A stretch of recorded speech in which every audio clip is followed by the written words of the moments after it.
Pharrell Williams, congratulations on your Oscar nomination. Tell us about the morning of the announcement. Uh, First of all, thanks for having me.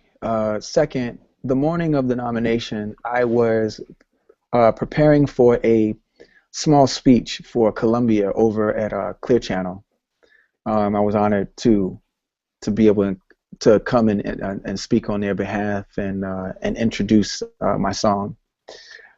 And the night before, I knew that it was, I knew it was going to be announced the next morning, but I purposely just tried my hardest just not to think about it.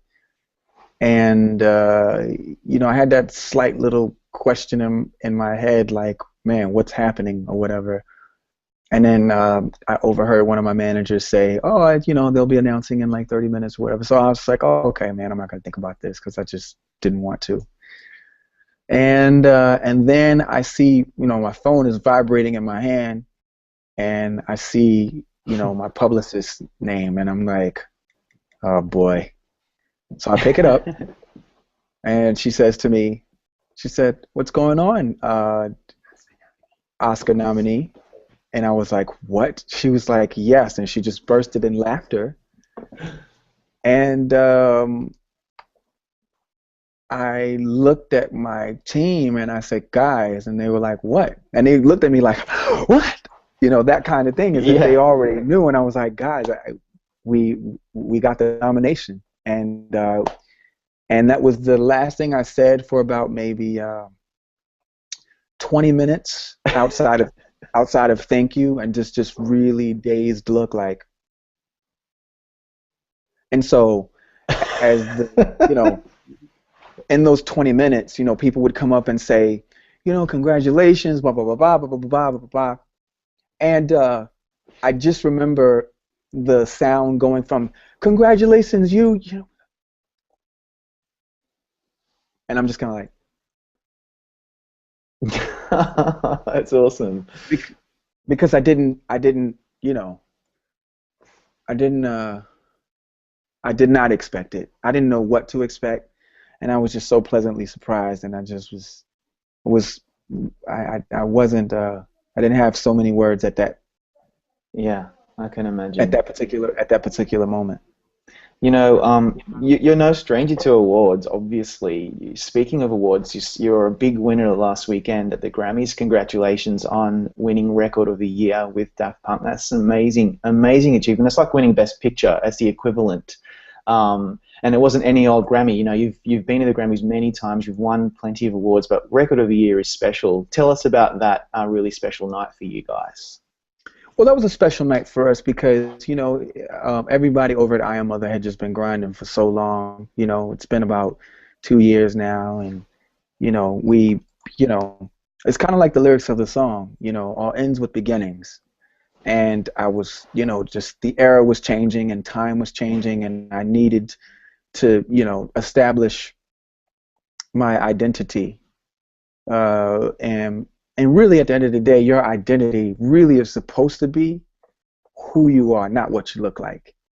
And so I needed to establish like the tenets of what makes us, or the doctrine that makes us I am other. That which makes you different is what makes you special. So, we had just been grinding at that, and everybody's like, "Well, what's up with Star Trek?" Or, "Well, what about this and what about this?" And it was just kind of like, the era changed. The era changed for me, and I knew it was changing because I myself wanted to move forward, um, and never dismissing the incredible journey that my past has become and what it's represented to me. But I Mm. knew that I felt like I needed to do and say more, and I didn't want to be limiting or limited in my process from here moving on out, because before, with all the good music I felt like we were putting out, it's still, when you looked at Star Trek, you were like, okay, yeah, it's music or whatever, and yeah, P thinks he's different and he can do whatever. But I didn't want that anymore. I didn't want P thinks he's different and he can do whatever. I wanted it to be, this is who we all are, and actually everyone can do whatever they want. Mm. And it allowed me to, and it just allowed me to sum it all up together in a way that I felt like made sense for everyone, and that's what I Am Mother had become. So when you look at, like, the awards, they mean so much. They mean so much to me because they were on songs that were sort of making those statements. Get Lucky. It makes that statement. That, like, we've gone too far to give up who we are. So was never divorcing Star Trek. That was a huge part of my past, but it was just time for more than an evolution. It was time for a revolution. Something completely different. And if you look at music of the past, that's what's always happened. When bebop was in, like, that was it was such a departure from the Negro spiritual. Yet and still, it would borrow a lot from the Negro spiritual and what that meant to those people.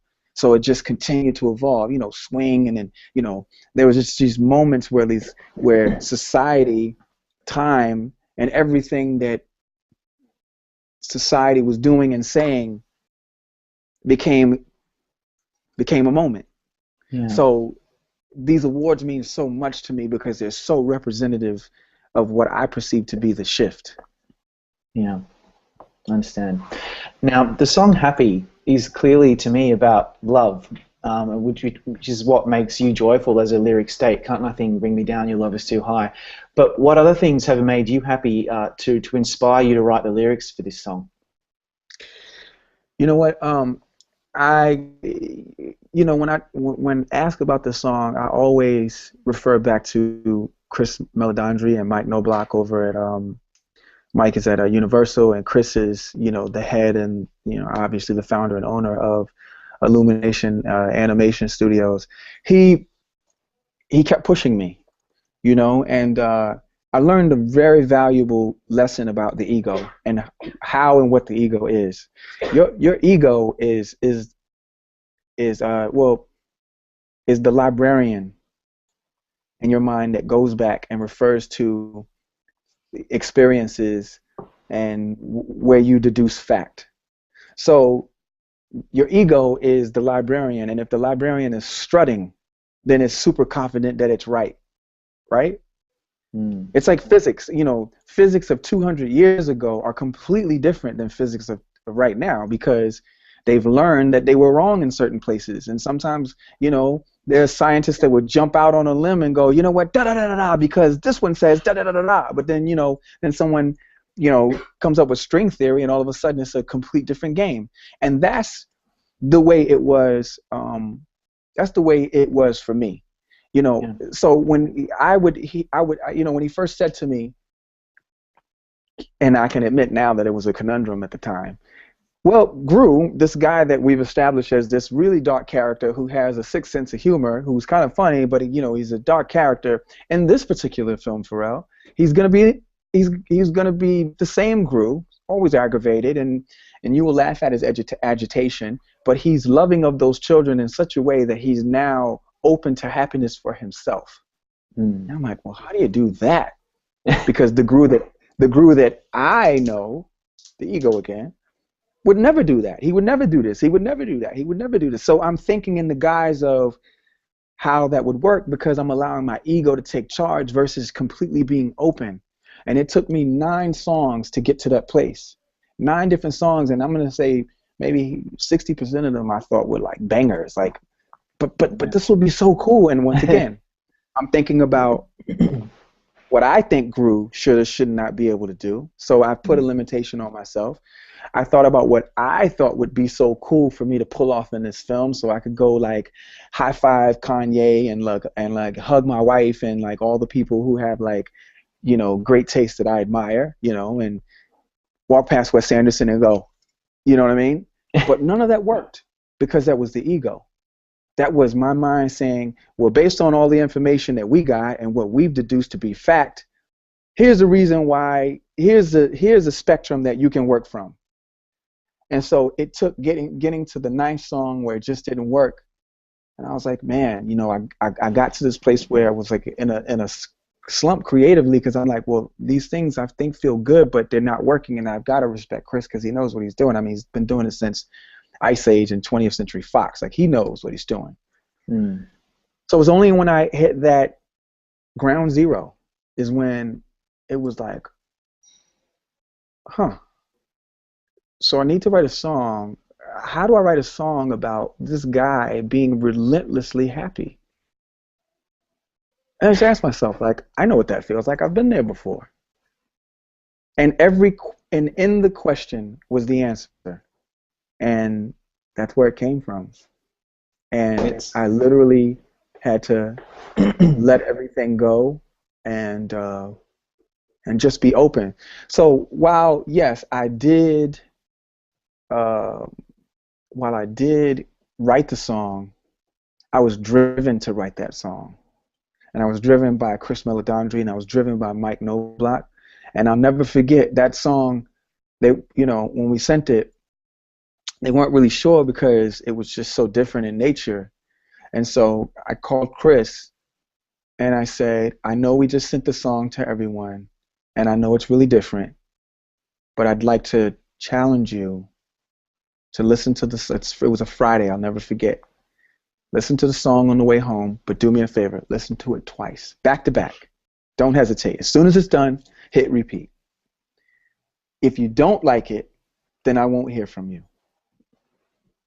If you do like it, give yourself the weekend and let me know what you think. And on Monday, I got an email from him that said that not only do I love it, but me and my wife went and drove and listened in the car, and we listened to it over and over again. And the studio loves it. Congratulations, this is the record. And that's amazing. to get any kind of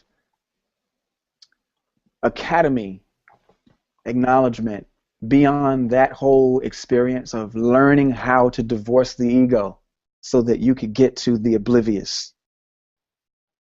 That was one of the greatest lessons ever. And you can tell that it was made under the auspices of like this moment with my relationship with them. You can tell because the song has done like the film does. It kind of speaks to different genres, and I never had a song to do that before, and I'm just so humbled that I could be anywhere near the forefront of the song because I'm usually the guy standing next to the guy. Yeah. So for me, this is a brand new experience, and to have it happen like this, I mean, all the countless videos from the countless countries, and the different teams and the soldiers and Yeah. the lawyers and the kids and the choirs and the school choirs. Like, who would have ever thought? And especially me, I would have never assumed that this would happen. So I'm thankful. Yeah. Like you had the two biggest hits of 2013, but this is something different. This has really brought you onto another level. Like this is number one in about 15 countries. I know it's number one in my part of the world. It's really hit a note with so many different cultures, as you say, and so many different people. And obviously the Academy really love it. I'm wondering, given that you were asked to help compose and arrange music for the Oscar ceremony 2 years ago, what was involved in that process, and do you think that maybe allowed you to open your repertoire to write for movies? Say that again. Well, do you think that your involvement with the Oscars a couple of years ago helped your process in terms of writing music for movies? Your involvement No, with the no, Academy? no. I attribute that to studying under the tutelage of Chris Meledandri and his philosophy and making films. He believes in making films for people. He doesn't believe in genres. So like, although they're animations, they're not for children. They're for humans, and that includes children, but it includes their parents too. Mm-hmm. One of the coolest things in the world was being at the premiere and watching, the in concert all together, in unison. You would hear the laughter of like children and like grown-ups. It's pretty interesting. And the one thing that those films also do because of it is that they connect on a kinesthetic level. It's all emotion. So for me, I am just so I'm I'm honored because I've learned a lot about my own craft. I've been able to take some of those tenets back to my own work. Mm. You've been one of the most prolific producers over the years with very famous tracks that a lot of people love and hold dear to their heart. Do you have, looking back over your career to date, does anything come to mind for you as a particular highlight for you in terms of your work with the Neptunes and Nerd and just your work as a producer on many different tracks? I think they all play a part. It's like looking at a mosaic, and I would not refer to my work as like my body of work. And even the work that I share with Chad, like I don't look at it like it's an art piece, but I'm just saying for the sake of this conversation, metaphorically, it's like asking which piece matters the most in a mosaic. You need them all in order to in order to establish the work. Yeah, absolutely. You've obviously made quite an impact even on social media. Over the last few days, this whole hat meme thing went completely viral all over the internet. There's a really funny one where they superimposed your Grammys hat on President Obama as he was giving the State of the Union. What does all that stuff mean for you? Do you find it funny? Way. Does it? They put the hat on Obama. I'm going to show you that photo. I've got it right here. I don't know if you can see that, but with your two mates from Daft Punk behind him. That kind of thing is really funny. It's really cool. It obviously goes to show that you've really made an impact on popular culture, not just obviously with your talent, but with silly things like that. Do you pay any attention to all that kind of thing on social media? First of all, that picture was so crazy. And everything that you're saying right now is crazy. And I don't even know how to respond to that. Yeah, that's what I thought you'd say. But I can tell you this. Actually, I do know how to respond. I can tell you this. Wow. Wow and how. Yeah, I know. You're everywhere. You've been in my Facebook feed for days. The Melbourne band Hiatus Coyote had a photo with you on the red carpet. That made it all over my feed. Like, you've just been everywhere the last few days. So that's got to be exciting. They are incredible, that group. Yeah. They are. They are incredible. They deserve the world, to me. I'm just saying, that music is great. Now, you've talked about the process for writing a song for the movie and your involvement with Chris Melandandri. When you saw the film and you saw how your song was really beautifully integrated into the scene, what did you think? Because I think that was a really big key for your nomination. The Oscar voters love songs that are part of the movie and not just rolling over the credits. And your song is very important to Gru's journey in that film. What did you think about when you saw the final product? Me and my wife, we were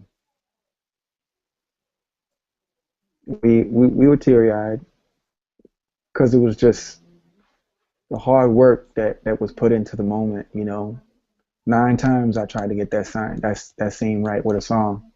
And had 4 other songs to do. 3 other songs to do in there as well, and I just, I was just so gracious at the way that that Chris and Chris Renault and Pierre, where they decided to put the song. I could not believe, I was so honored that Gru was walking to my song, and it was a song that delivered. It was a song that, it delivered in a way. It delivered an unselfish emotion, and also at a pivotal moment, So, it was so selfless, and I was just so honored that I got to be a part of that, Yeah. Have you been asked to perform on the Oscars yet? Has that come up? Have I been asked to perform at the Oscars? Man, yeah, I would love. I could tell you this. I would love to. Let's hope that you are. Normally, the Oscar-nominated songs are showcased during the show, and I thought perhaps they might have already raised that with you. You have no idea how they're going to do that yet? That hasn't come up?